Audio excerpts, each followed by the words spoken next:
Beleza. Boa noite, senhores, boa noite, senhoras, sejam todos bem-vindos ao Núcleo Espírita Plano Maior para mais um Evangelho, orações, vibrações e tudo aquilo mais que a gente precisa para receber e para ir embora para casa melhor, não é verdade? Então, estamos começando o nosso Evangelho de hoje, 20 horas em São Paulo.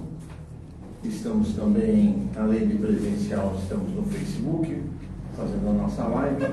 E estamos aqui com o nosso querido Luiz Armando, que vai fazer a palestra da noite.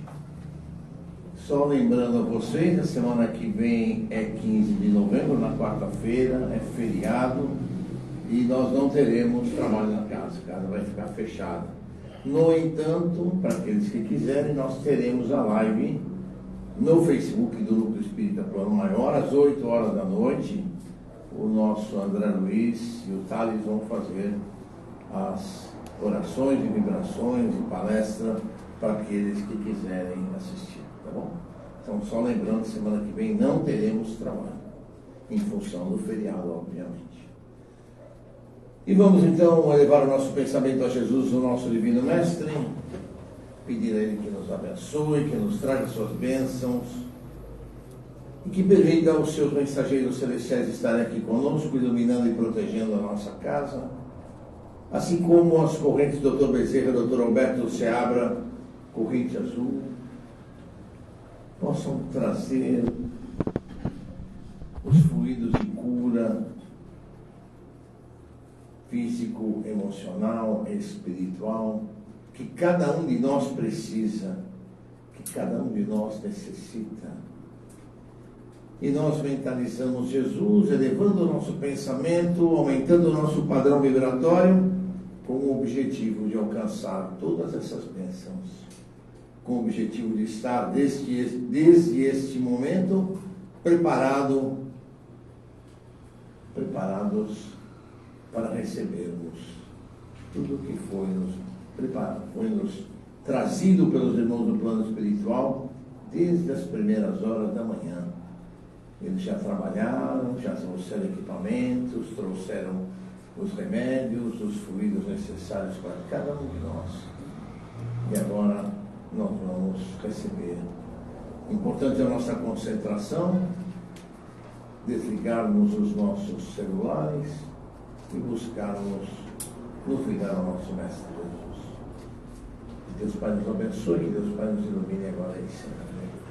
Que assim seja, graças a Deus. A palavra ao nosso querido Luiz Armando. Boa noite, então, para aqueles que estão aí acompanhando pela internet. Palavras de Vida Eterna, uma obra de Emmanuel, construída em cima de passagens, versículos dos textos evangélicos. Na realidade, serve de base aí para os comentários. Na construção do bem é o título da mensagem, e na mesma o Espírito Emmanuel, através de Chico Xavier, enfatiza muito a questão do livre-arbítrio, né?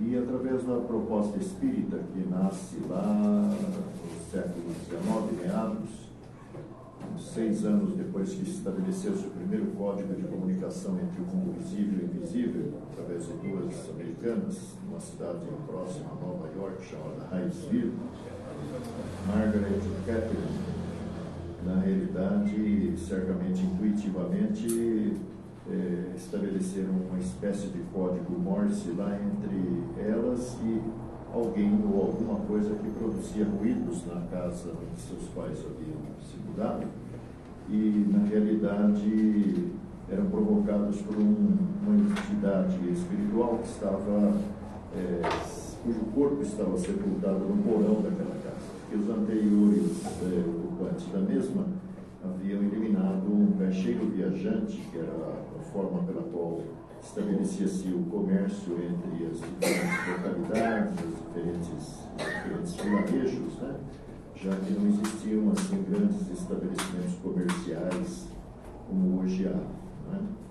E na realidade esse código de comunicação permitiu que elas descobrissem esses detalhes. Evidentemente, houve uma repercussão muito grande, a Igreja Católica combateu, desacreditou, os protestantes também, que os Estados Unidos tinha uma grande divisão entre as diferentes escolas, essas duas aí, entre católicos e protestantes, também desacreditaram aquela tentativa de estabelecer essa comunhão entre o mundo visível e invisível.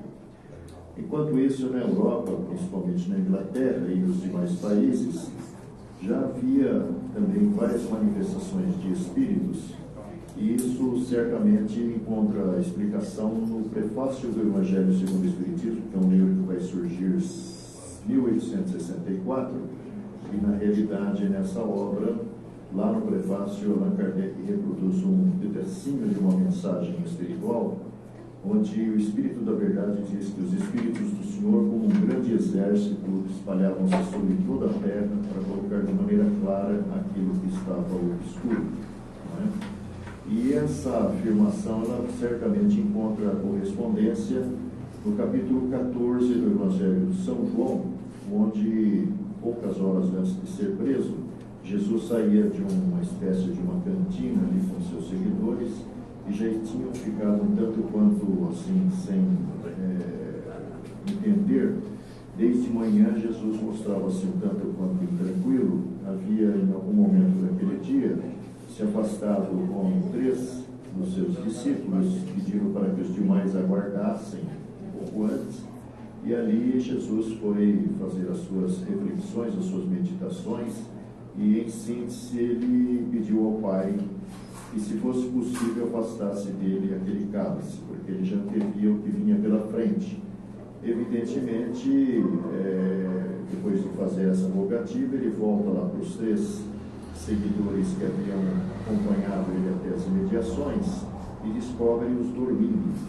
Chama a atenção de Pedro, conforme está escrito lá no Evangelho, pelo fato de ter se afastado apenas por alguns minutos e eles caíram no sono. Evidentemente, Jesus faz um comentário a respeito, volta lá para o local onde ele fez as suas preces, as suas reflexões e pede que, já que a vontade de Deus tem que prevalecer, que fosse feita essa vontade. E aí, na noite daquele dia, saindo daquela cantina ali, percebendo que os seus seguidores estavam tanto quanto assim tranquilos, ele disse que não deveria turbar-se o coração deles. Crescem em Deus e crescem também nele. Há muitas moradas na casa de nosso Pai. Evidentemente, também aí os seus seguidores não entenderam lá muito bem o que queria dizer aquilo, E essa resposta viria no século XIX, principalmente a partir das contribuições de Allan Kardec. Um pouquinho adiante, dessa afirmação, no capítulo 14, Jesus vai dizer que no momento certo ele pediria ao Pai e ele certamente enviaria o Consolador prometido, o Espírito de Verdade, e colocaria de maneira clara tudo que estava obscuro. Também lembraria as pessoas daquilo que ele havia dito, porque certamente Jesus já sabia que a mensagem dele perderia um pouco do seu significado, principalmente no final do século XX, já que o final do século XX corresponde ao final de um ciclo. Já se sabe hoje que existem ciclos evolutivos que envolvem o planeta e ciclos evolutivos que envolvem a humanidade que habita esse planeta. E são explicações que foram apresentadas no capítulo 3 do Evangelho segundo o Espiritismo, onde Santo Agostinho, um grande teólogo católico que esteve presente durante todo esse processo de transmissão das informações básicas do Espiritismo, e o próprio Kardec explicam-nos o que é as muitas moradas na casa do nosso Pai.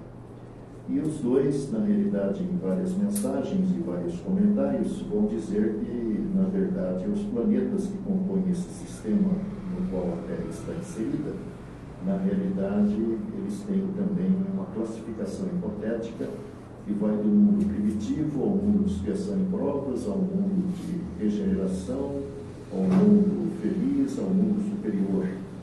A Terra estaria enquadrada justamente no mundo de expiação e provas.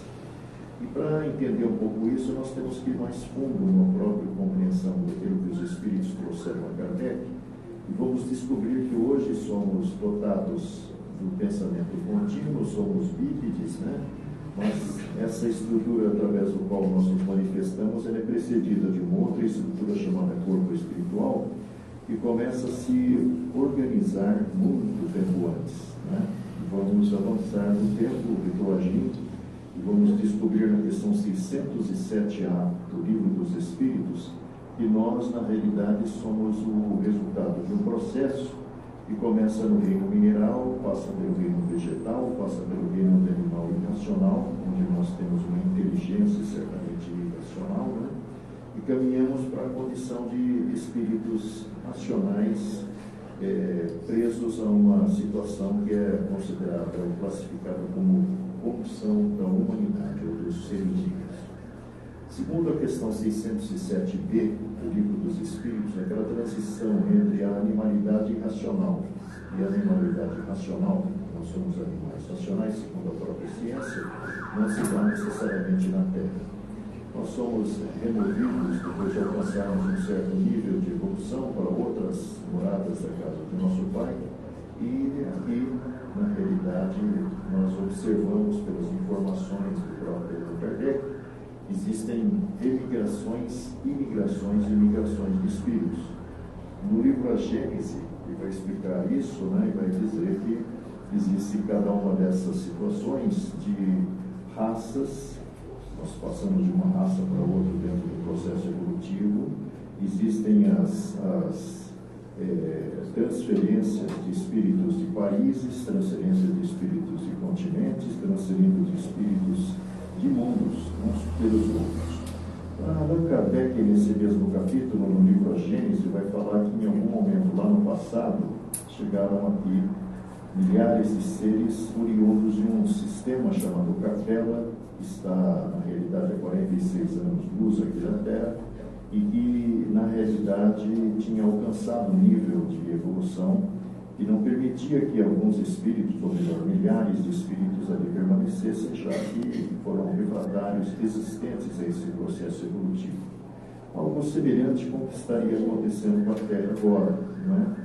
Já que, segundo está explicado no livro A Gênese, no capítulo 18, que vai falar sobre os tempos não chegados, uma entidade de nome Dr. Barry vai dizer que antes, um século de ter surgido a codificação do Espiritismo, na realidade começa esse processo de transferência ou de transição planetária, como se costuma dizer, daqueles espíritos que não têm realmente muita possibilidade de alcançar um nível de evolução, já que durante muitas encarnações eles apenas repetiram os mesmos erros de sempre, né? Já que o próprio Espiritismo, no livro Evangelho segundo o Espiritismo, diz que o princípio inteligente que virou espírito, no princípio é dominado apenas pelo instinto, o mais avançadinho é dominado pela sensação, o mais avançado pelo sentimento, que vai começar no egoísmo e vai terminar no altruísmo, né? Provavelmente nós estamos no nível segundo da sensação, porque nós, na realidade, nos acomodamos a elas, sejam elas quais forem, todas as sensações, a sensação de barriga cheia, a sensação de sexo satisfeito, a sensação de prazer pela vitória do time, tudo isso daí, na realidade, está no nível intermediário, né? No que tange o amor, nós estamos ensaiando algumas experiências, né, principalmente no relacionamento a dois, onde muitas vezes o egoísmo ainda predomina nas relações, fazendo com que o ciúme, a suposição de que possuímos alguém, né, é predominante. Evidentemente, o planeta Terra está se, de uma certa forma, desfazendo dessas criaturas que ainda são muito refratárias, muito agressivas, removendo uma grande parte para outros mundos das diferentes moradas da casa de nosso Pai. Segundo o Espiritismo explica, para mundos mais atrasados e alguns para mundos iguais, né?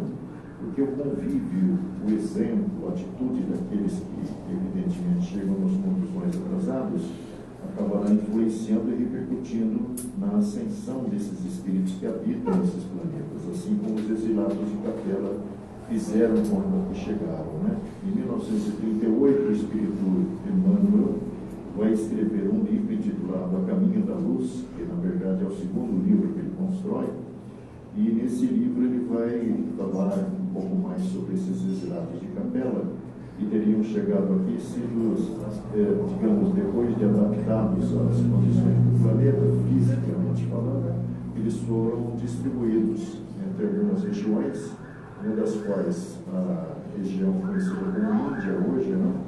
Onde eles foram inseridos, uma parte deles, e eles que ali foram, segundo algumas explicações, as características que determinaram a locação desses seres nesses diferentes pontos do planeta, né? Aqueles que ficaram na região da Índia eram seres que tinham mais domínio sobre a questão filosófico-religiosa.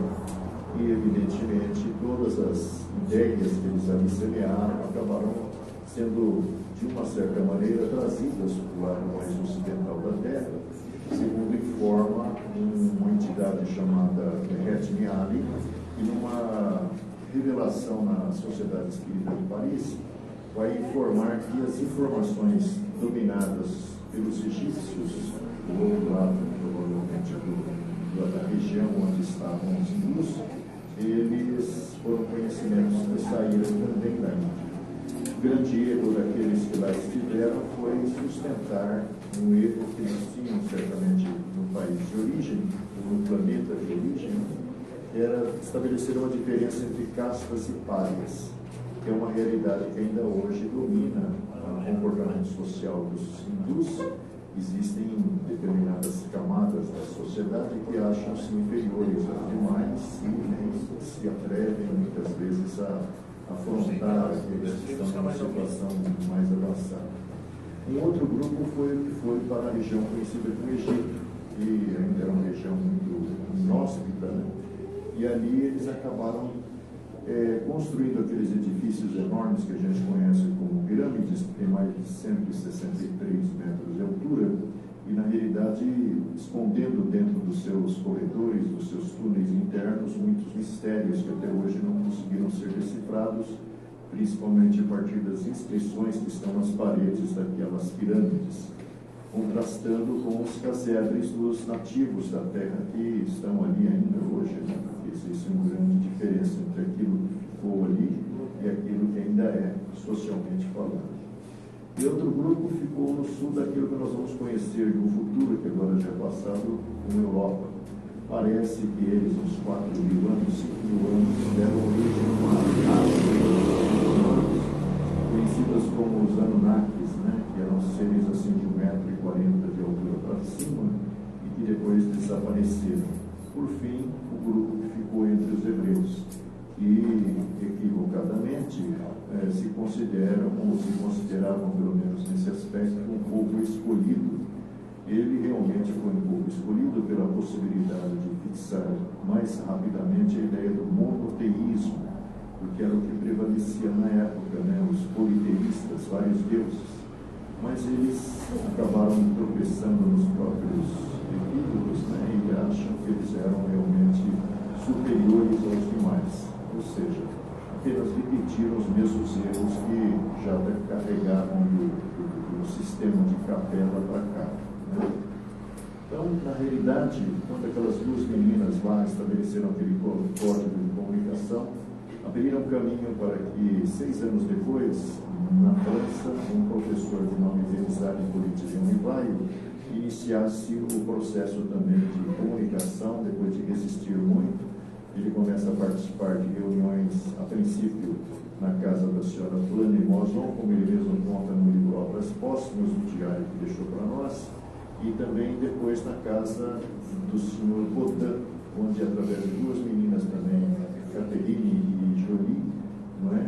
Ele começa a obter respostas inteligentes para as perguntas também inteligentes que ele começou a fazer.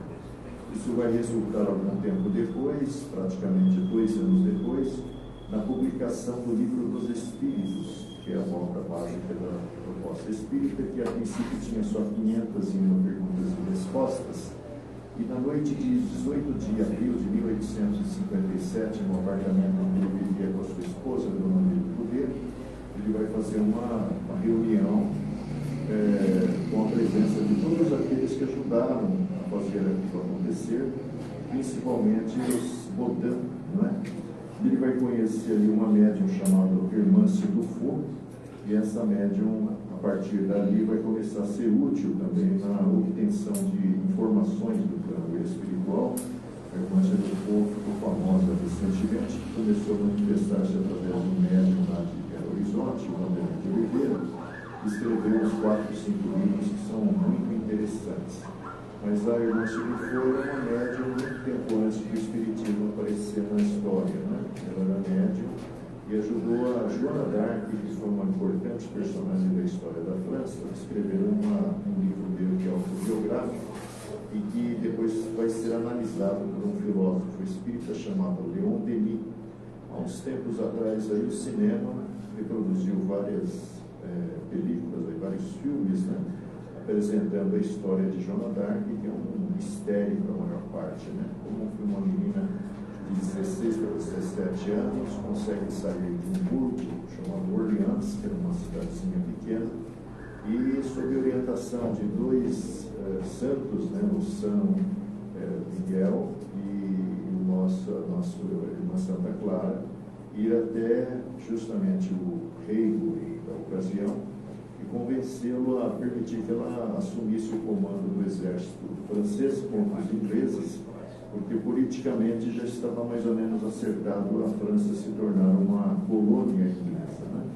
Chico Xavier, no século XX, final, ele vai explicar no livro intitulado Chico de Francisco, do Adelino Silveira, que esse fato ocorreu justamente porque a Joana d'Arc tinha que resgatar alguns delitos aí cometidos no passado, e a espiritualidade já preparava as matrizes genéticas, né? Porque a gente pensa que tudo acontece por aqui, mas existem ações que são desencadeadas, desenvolvidas e implementadas pelo plano espiritual, e na realidade as matrizes genéticas daqueles que seriam os iluministas, que viriam mudar o pensamento da humanidade, e na realidade escondiam esses iluministas muitos dos filósofos gregos da época de Sócrates, Platão e outros filósofos importantes.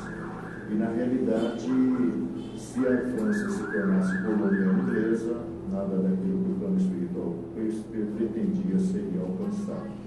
Então, na realidade, o inexplicável Joana d'Arc, que sai lá do fundo do interior da França e assume aquela posição importante, fazendo com que as negociatas de gabinete fossem jogadas fora, né? Talvez por isso que francês e inglês não se bicam muito até hoje, né? E na realidade, a Joana d'Arc, segundo o nosso Humberto de Campos, vai revelar num livro intitulado Reportagens do Além-Túmulo, que eu acho que é o segundo livro que organizou-se em função de mensagem do Humberto, que era um grande jornalista, poeta, era literato, presidente da Academia Brasileira de Letras. Humberto conta nesse livro que Joana d'Arc era, na realidade, o Judas Iscariotes encarnado. Né? Uma mulher, como é que pode esconder o espírito de um homem? Né? E isso a gente encontra, de certa forma, nas questões 200 a 202 dos Espíritos, que fala que nós podemos, como espíritos, renascer na condição masculina ou feminina, não é? E isso se alterna cada tanto número de existências, 10 existências numa condição, outras tantas numa outra. Na realidade, é uma inversão para que o espírito tenha noção realmente do que é uma situação dele. Mas, na realidade, o nosso amigo Emmanuel vai falar do livre-arbítrio. Livre-arbítrio é uma conquista, não é? Nós aprendemos com Allan Kardec, que faz uma pergunta para a espiritualidade, na Revista Espírita, acho que de 1864, acho que é fevereiro e abril, ele repete a mesma coisa. A espiritualidade vai dizer que aquele princípio inteligente que começou a sua experiência na condição humana, para ele que tenha um mínimo de consciência para assumir responsabilidade pelos seus atos, isso exigirá um número de 20 a 100 encarnações. Então, na realidade, a gente fica pensando, mas quanto tempo assim, né? E aí nós vamos esbarrar na informação da longevidade do corpo humano, né? Que é um fato que a gente nem sempre está considerando, né? Hoje nós sabemos que a média de vida do ser humano na Terra é 75 anos. Né? Durante a Segunda Guerra, a média de vida era 48 anos. E durante o tempo que Jesus aqui esteve, segundo os mapeamentos dos romanos, que dominavam tudo, a média de vida era 28 anos. Né? E aí um filósofo espírita lá do começo do século, acho que Leon Denis, vai fazer um raciocínio muito interessante. Ele vai dizer: 1/3 da sua vida física realmente terá valor do ponto de vista espiritual, porque 1/3 você dorme, e isso eu não conto. E outro terço você está virando adulto. Então, na realidade, o nível de aproveitamento, como o próprio Kardec coloca em uma das suas ponderações, é muito pequeno. A evolução é muito lenta, né? Porque nós sofremos a pressão do meio em que nascemos, da cultura que domina, não é? E muitas vezes nós nos submetemos a isso. O Dr. Barry, para terminar, vai falar daquela mensagem: os tempos são chegados, que é fecho do livro A Gênese, e na realidade, não é? Nem todos os espíritos que estão aqui, fazendo uso do seu livre-arbítrio, são espíritos necessariamente maus. Eles, na realidade, são influenciados por aqueles que estão certamente predominando, e eles, na realidade, cederão facilmente a uma influência mais positiva. O livre-arbítrio nos trouxe as situações, pelo que o Espiritismo coloca, que nós enfrentamos nesse momento, né? Nós somos, na realidade, resultado daquilo que fizemos em múltiplas existências, nas relações humanas que estabelecemos, nas complicações que criamos, né? E a espiritualidade encontra um instrumento interessante para tentar minimizar essas diferenças, essas divergências, que é um instrumento chamado família, né? Onde nós começamos muito bem, né? No modo de Cinderela no primeiro momento, depois a rotina, as obrigações, as responsabilidades, com despesas, com remédios, as responsabilidades com a família, vão muitas vezes nos levando a enfrentar uma grande frustração, uma grande decepção, que certamente precisa ser compreendida para ser aceita, porque só nós aceitamos as coisas que nós começamos a entender. E a doutrina espírita, como o próprio Evangelho segundo o Espiritismo nos fala, é a doutrina da fé raciocinada. Nós precisamos, na realidade, ter bases para estabelecer referenciais, para ponderarmos, para usarmos o nosso livre-arbítrio, certamente de uma maneira menos complicada e complicadora, né? Terminando, Emmanuel diz o seguinte: ante as provas difíceis, jamais te desesperes. A tempestade agora é o alívio depois. A pedra é pedra bruta, sem o brilho que a fere. Silencia, trabalha e o melhor chegará. Se dispões de uma vela, podes banir as chamas. Não há mal que te alcance se confias em Deus. E Ele nos abençoe. Agora já é minha parte de novo? De novo. Pô, como o mês passado. Puxa vida!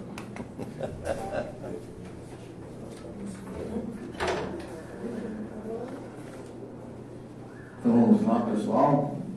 Vamos nos acomodar, sentarmos, buscar o nosso relaxamento, nosso equilíbrio, elevarmos o nosso pensamento a Jesus, aos amigos do plano maior da espiritualidade, para fazermos as vibrações, as melhores vibrações de energia, que é a parte que nos compete nesta noite, iniciando em favor da paz mundial, que os dirigentes das nações encontrem através do diálogo a paz para todo o nosso planeta. Vamos vibrar especialmente pela guerra entre Israel e o Hamas, e o Hezbollah, que possa haver um cessar-fogo humanitário, que possam ser criados corredores humanitários para que seja levada alimentação, água, combustível, remédios, curativos e tantas outras coisas que são necessárias àquele povo tão sofrido. Nós vamos vibrar também, Mestre Jesus, pela guerra entre Ucrânia e Rússia, que as caravanas socorristas possam resgatar aqueles que ali desencarnaram de maneira tão cruel, que as correntes médicas possam ajudar aqueles que se encontram hospitalizados, e que os dirigentes dessas duas nações possam encontrar também a paz através das negociações. Nós vamos vibrar também, Mestre Jesus, pelo nosso querido Brasil, que os nossos dirigentes, os nossos governantes encontrem a paz para o nosso Brasil, através das negociações entre os três poderes da República, o Executivo, o Legislativo e o Judiciário, para que o país volte a crescer, que o país volte a ter bastante educação, bastante saúde e alimentação ao povo brasileiro. Nós vamos vibrar por todos os hospitais, casas de saúde e pronto-socorros, enfim, onde haja um leito de dor, Mestre Jesus, que a tua mão abençoada esteja ali presente, curando, recuperando aqueles que ali sofrem. Vamos vibrar também, Mestre Jesus, por todos aqueles que se encontram detentos, que eles possam se arrepender dos seus males praticados, possam pedir perdão pelos males praticados, se conscientizar da necessidade da reforma íntima e iniciar a sua reforma íntima. Nós vamos vibrar também, Mestre Jesus, por todos aqueles ligados aos vícios, quer seja de sexo, de álcool, de cigarro, de drogas.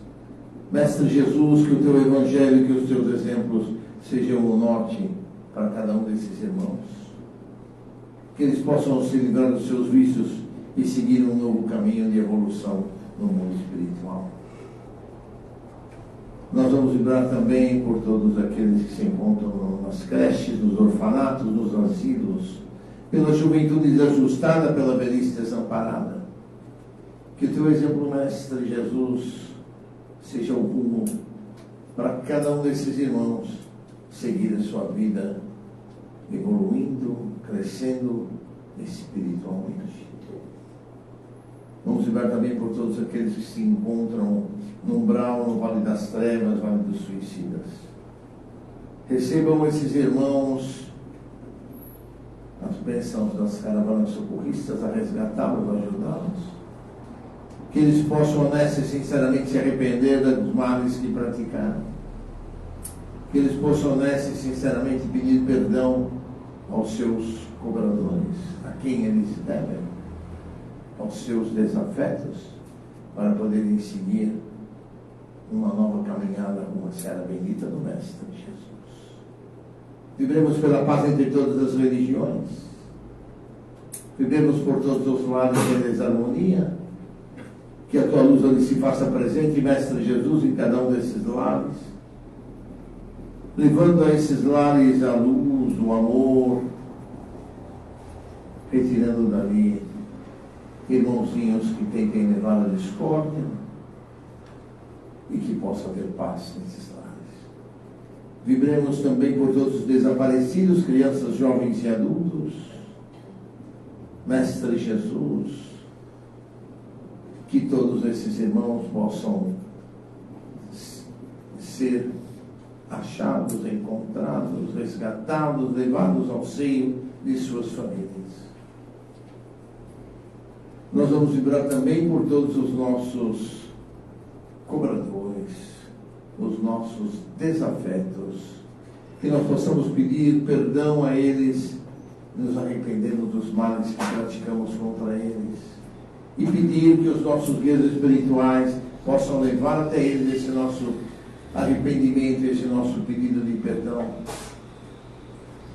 Que a tua luz, Mestre Jesus, possa estar com eles, para que possamos seguir lado a lado no caminho da evolução do Mestre Jesus. Vamos vibrar também por todos os nossos parentes, amigos e irmãos, que cada um desses amigos, cada um desses irmãos possam receber a tua luz, Mestre Jesus, as tuas bênçãos, o teu carinho, a tua compreensão, e se equilibrarem e se estabilizarem nas suas vidas. Te pedimos também, Mestre Jesus, pelos nossos lares. Cada um dos nossos lares possa ter a tua luz esterilizadora, banhar todos os cômodos da nossa casa, retirando dali miasmas, fluidos deletérios. Irmãozinhos que possam administrar com o objetivo de trazer a discórdia e a intriga, possam ser encaminhados à seara bendita do Mestre Jesus para esclarecimentos. Vamos lembrar por todos os irmãozinhos cujos nomes se encontram no chat da nossa live de hoje. E também aqueles que participaram da live. Todos eles recebam, Mestre Jesus, a tua luz, as suas bênçãos, o seu carinho e a cura aguardada. E vamos pedir também, Mestre Jesus, finalmente, por nós mesmos. Que a tua luz abençoada nos envolva, que a tua luz abençoada nos cure, que nós possamos mentalizar as nossas necessidades, facilitando ao plano espiritual a nossa cura, nossas necessidades. Vamos pedir também às correntes médicas que fluidifiquem as águas aqui presentes, assim como as águas daqueles que estão na live conosco, colocaram seus copos ou suas jarras ou garrafas para fluidificar. Todas essas águas possam ser fluidificadas de acordo com a necessidade e medicamento de cada um. E assim, Mestre Jesus, nós vamos encerrando a primeira etapa dos nossos trabalhos. Agradecendo a oportunidade de estarmos nesta casa que com tanto amor nos acolhe. Pedimos, Mestre Jesus, nos abençoe, nos ilumine. Derrame sobre cada um de nós o teu manto sagrado, trazendo-nos a paciência, o equilíbrio, a energização. E que possamos, Mestre Jesus, levar tudo isso para os nossos lares e distribuirmos aqueles a quem de nós se acertam com muito amor e com muito carinho. Que assim seja, graças a Deus. Vamos agora aos nossos recados. Como sempre, a gente tem os recadinhos da semana. Obrigado.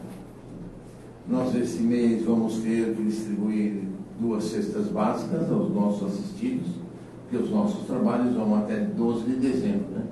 Então, desta forma, nós precisamos ainda mais da ajuda de vocês. Então, aqueles que puderem, que quiserem, trazer o item da cesta básica. Os itens da cesta básica estão escritos no quadro branco ali em cima. Aí vocês podem deixar com o Luiz lá no bazar, ele vai se incumbir de montar as cestas básicas. O bazar que nós temos no fundo da casa, quando vocês saírem da sala de cromoterapia, tem um bazar. Tudo que for vendido ali arrecadado será também para ajudar a manter a nossa casa, né? Porque a nossa casa não é só cesta básica, né? Nossa casa é limpeza, nossa casa é luz, é água, é telefone e um monte de outras coisas mais, né? Então, a gente precisa de ajuda de vocês para poder manter a casa operando.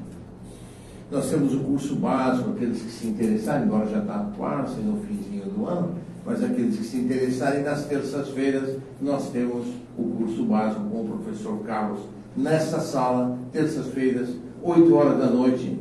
Quem quiser pode vir. Pode primeiramente fazer inscrição com a Margarida e depois vir nas terças-feiras para conhecer um pouco mais sobre a doutrina. É mais um curso de aprendizes da doutrina espírita, né? E aqueles que depois tiverem esse pré-requisito poderão fazer no ano que vem o curso de orientação e educação mediúnica. Quem quiser saber como é que é o curso de orientação e educação mediúnica, pode entrar lá no YouTube, no meu canal, Clóvis Badaró, e vocês vão ver que lá tem algumas aulas que eu gravei, dada online, e que tem lá gravadas as aulas do COEN lá de 2019, 2020 e 2021, 2022. Então tem 2 anos de curso para vocês darem uma olhadinha e apreciarem, saberem o que é o curso. Tá bom? Nós temos entrevistas de orientação às quintas-feiras. O nosso Cláudio Almeida está na casa às quintas-feiras para atender vocês. Para quem quiser passar nessas entrevistas, requer um agendamento com a nossa querida Margarida. Ela agenda para vocês o horário disponível para que vocês tenham uma orientação, às vezes uma orientação espiritual, uma orientação pessoal, uma orientação de equilíbrio. Então, essa orientação, entrevista é muito boa. Também nós temos um trabalho que é um tratamento agendado de cura, que é no último sábado de cada mês, né? Então, esse último sábado desse mês de novembro será o último trabalho desse ano, porque em dezembro já vai cair no Réveillon e aí nós não teremos mais trabalho, aí somente em fim de janeiro. Então, quem quiser participar do tratamento agendado de cura, que acha que tem alguma necessidade, pode também agendar, passa com o Cláudio Almeida, faz a entrevista e ele inclui vocês na lista para o tratamento de cura. O tratamento é o último sábado de cada mês, começa às 9 horas. Por favor, cheguem às 9 horas. É importante estar aqui no horário, participar da palestra, assistir a palestras, participar das vibrações, porque já está recebendo desde o momento que vocês chegam na casa, né? Então, por isso que é importante que a gente pede que cheguem no horário, trabalhem, venham ao trabalho, tá bom? No andar de cima nós temos biblioteca com inúmeros livros para vocês lerem, para vocês aprenderem, para vocês conhecerem mais sobre a doutrina, e está o nosso amigo Luiz lá a orientar e ajudar vocês. Das lives a gente já falou, mas vamos falar de novo. Nós temos lives nas quartas-feiras aqui presencial, fazemos um trabalho híbrido, e nos domingos no Facebook do Núcleo Espírita Plano Maior. Então, às vezes aquele que está em casa sozinho, puxa, mas eu queria fazer o Evangelho, mas eu vou fazer sozinho, não queria fazer sozinho. Acompanhe a gente no domingo, 8 horas da noite. Entra lá no Facebook, está lá a gente fazendo todo domingo o Evangelho, cada domingo com um palestrante diferente, cada domingo com um tema diferente, para vocês poderem participar com a gente e fazerem o seu Evangelho no lar. Tá bom? Sugiro sempre que cada um traga a sua garrafa de água de casa. Quando entrar na sala de cromoterapia, abra a garrafinha, põe embaixo da cadeira, ela vai ser fluidificada com medicamento, com a medicação que cada um de vocês necessita, e boa semana para todos. Ótima cromoterapia e até quarta-feira que vem. Não, até quarta-feira, daqui 15 dias, daqui 2 quartas-feiras, né? Semana que vem, dia 15, não teremos trabalho, teremos só live. Quem quiser fazer uma prece, uma oração na quarta-feira, lembrar da casa, entra no Facebook do Núcleo Espírita Plano Maior e pode acompanhar a live que será feita online. Tá bom? Obrigado, uma boa noite para vocês.